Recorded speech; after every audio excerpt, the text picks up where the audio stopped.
नमस्कार। प्रभात साक्षी news network पर आप सभी का स्वागत है। इस वक्त हमारी चुनाव यात्रा देश के विभिन्न कोनों से होते हुए बिहार की राजधानी पटना में है। यह है बीजेपी का मीडिया सेंटर और मेरे साथ हैं बीजेपी के मीडिया प्रभारी दानिश जी। दानिश जी, प्रभात साक्षी पर आपका बहुत बहुत स्वागत है।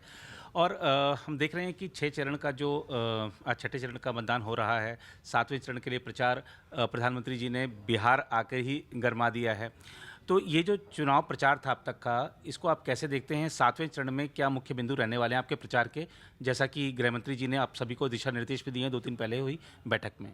देखिए, बिल्कुल पूरे चुनाव में भारतीय जनता पार्टी नरेंद्र मोदी जी के 10 साल के कार्यकाल को लेकर के 10 साल के नरेंद्र मोदी के नेतृत्व में जो ऐतिहासिक कार्य हुए हैं, जो भविष्य में स्वर्ण अक्षरों में लिखे जाएंगे, उस रिपोर्ट कार्ड को लेकर के हम सभी चरणों में जनता के बीच में गए हैं। और देखिए, जनता इस बात को जानती है कि इस देश के अंदर 2 ऐसे अलायंस हैं जिनके बीच में चुनाव हो रहा है। एक वे अलायंस है जिसका नेतृत्व नरेंद्र मोदी जी कर रहे हैं, जो देश को, भारत को दुनिया में तीसरी बड़ी अर्थव्यवस्था बनाने के लिए हम लोग चुनाव में जा रहे हैं। देश की सरहद को सुरक्षित रखने के लिए, अपनी महिलाओं को सशक्त बनाने के लिए, देश के अति पिछड़े समाज को, दलित समाज को, पसमानदा समाज को कैसे हम सशक्तिकरण कर करके उनको मुख्य धारा में जोड़ने का काम करें। जो काम 10 सालों में हुआ है उसको आगे करना है।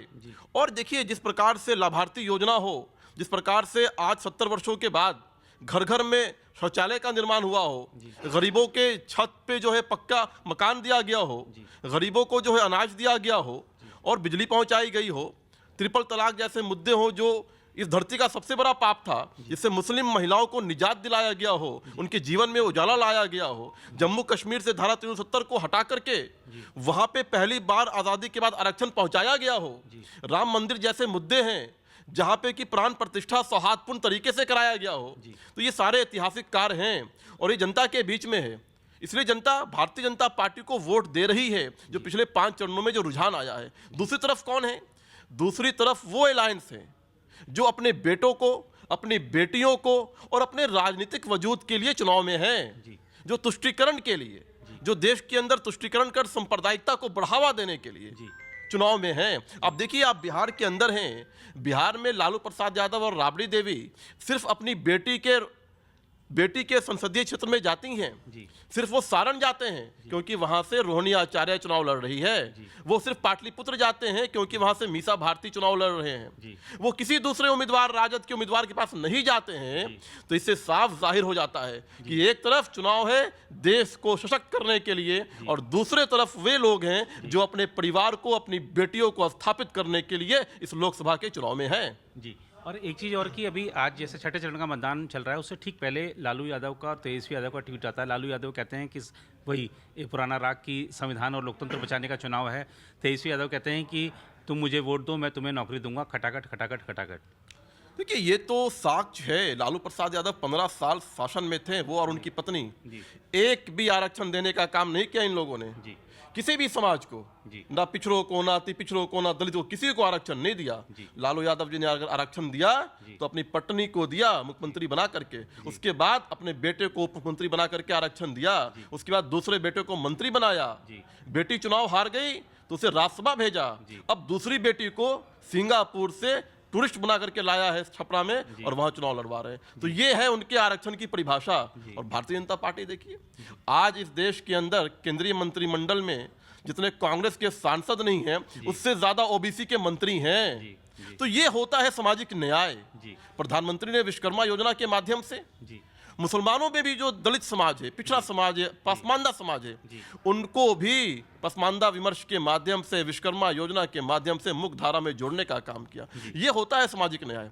नरेंद्र मोदी देश के पहले सेकुलर प्रधानमंत्री हैं जिन्होंने मजहब के आधार पर नहीं, धर्म के आधार पर नहीं, बल्कि तुष्टीकरण के आधार पर नहीं, बल्कि सामाजिक न्याय के आधार पर सभी समाज के जो पिछड़े पायदान के लोग हैं, सभी समाज के, सबको सामाजिक न्याय के आधार पर मुख्य धारा में लाने का काम किया है। तो ये सामाजिक न्याय हो, राष्ट्रवाद हो, देश का सुरक्षा हो, देश का इंफ्रास्ट्रक्चर हो, गरीबों को सशक्त करना हो, देश के अंदर महिलाओं की इज्जत के लिए शौचालय बनवाना हो, ये सारे कार्य अगर किसी ने किए हैं आज़ादी के बाद तो प्रधानमंत्री नरेंद्र मोदी ने किया है।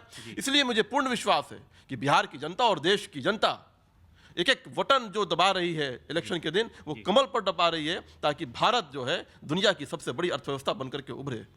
आपने बड़ी अच्छी बात कही सामाजिक न्याय की। एक चीज़ देखने को मिलती है कि कलकत्ता उच्च न्यायालय का एक फैसला आया जिसमें धर्म के आधार पर आरक्षण को खारिज किया गया और कहा गया कि आप ओबीसी का हक मार रहे हैं।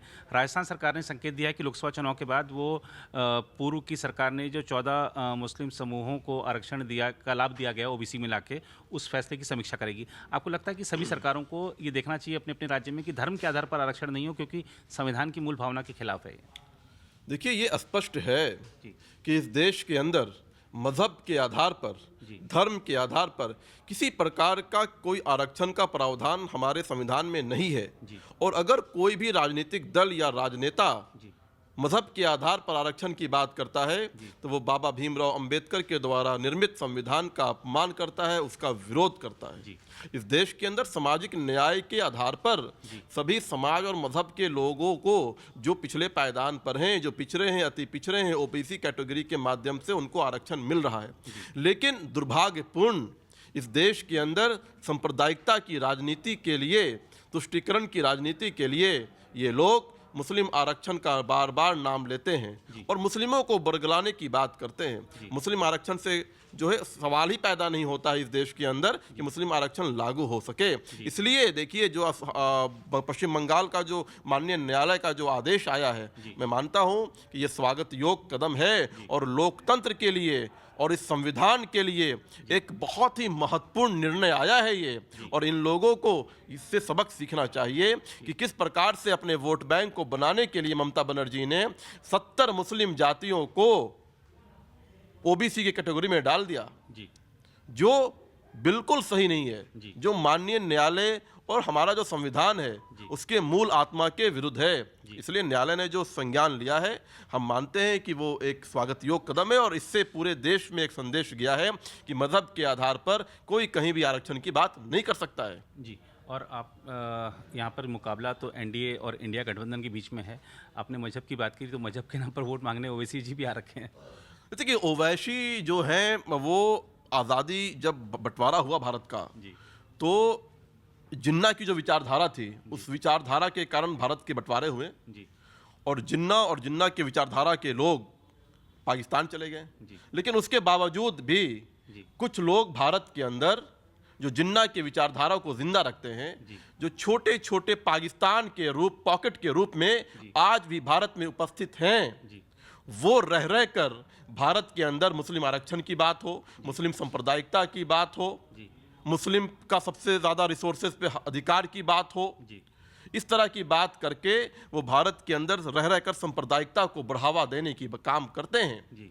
इसलिए ऐसे लोगों से इस देश की जनता को सावधान होना चाहिए और सजग रहना चाहिए। ये लोग वही लोग हैं जो जिन्ना की विचारधारा पर देश को अलग कर चुके हैं, देश का टुकड़ा कर चुके हैं और इनकी मंशा यही है कि हिंदू मुसलमानों की लकीर को इतना लंबा खींच दो, हिंदू मुसलमानों के बीच इतनी बड़ी खाई खींच दो कि फिर से एक बंटवारा हो जाए।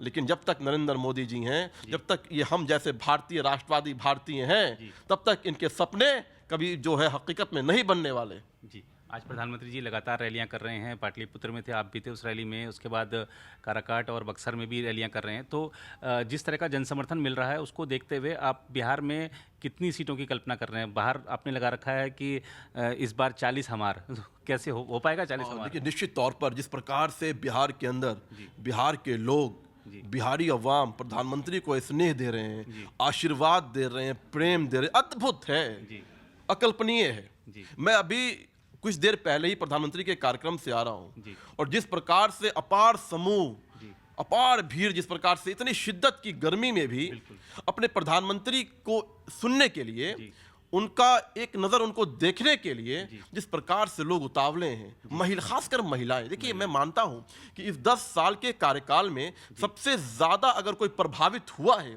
किसी के जीवन में बदलाव आया है, तो वो इस देश की हमारी माँ हैं, हमारी बहनें हैं, हमारी बेटियां हैं। प्रधानमंत्री ने घर घर तक जो योजनाएं पहुंचाई हैं उसका सीधा अगर किसी को फायदा हुआ है तो हमारी माँ और बहनों को हुआ है।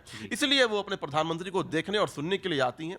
आज भी मुझे 1 घंटा तक ट्रैफिक में रहना पड़ा क्योंकि इतनी शिद्दत के साथ लोग आ रहे थे, जा रहे थे, इतनी भीड़, इतनी गाड़ियां, 1 घंटा के बाद मैं निकल पाया हूं। तो ये अपार प्रेम दर्शाता है कि हम इस चुनाव में बिहार के अंदर 40 की 40 सीट जीत करके जो है प्रधानमंत्री को की झोली में देने वाले हैं, और देश में जो 400 सीट एनडीए जीतेगा उसमें बिहार से 40 सीट की भूमिका महत्वपूर्ण रहेगी। जी बिल्कुल, धन्यवाद दानिश जी। तो दानिश जी ने बड़ी प्रखरता के साथ चुनावी मुद्दों से जुड़े सवालों पर अपनी राय रखी और विश्वास जताया है कि प्रधानमंत्री जी जो 400 कमलों की माला पहनेंगे 4 जून को, उसमें 40 कमल के फूल बिहार से होंगे।